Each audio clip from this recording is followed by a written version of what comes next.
In this video, I'm going to show you how to add a layout grid in Figma. Now, the first thing you'll need is you will just have to create one of these frames over here. There we go. And then once you have it, click on it to select it. And then you want to go up here where it says design at the very top right. And then you want to scroll down until you see layout guide. Now, to actually add a layout grid, you want to click on this plus icon. And then you can basically just do a grid, or you can just do columns or just rows. So if you do grid over here, you can basically just adjust the size of it. As you can see over here, you can pretty much do whatever you want with this or make it as big as you want. And you can also adjust colors over here. Now, you can also do just columns like this. For example, let's do 3 over here, and let's make it blue for this instance. There we go.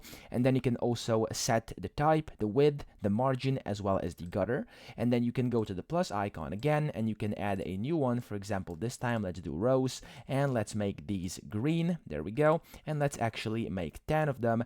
And just like this, you are adding in your layout guide. So you can make as many of these as you want, hide them, and then reveal them back. So that's pretty much it. I hope this video helped you out. If it did, please subscribe to the channel and help me out as well.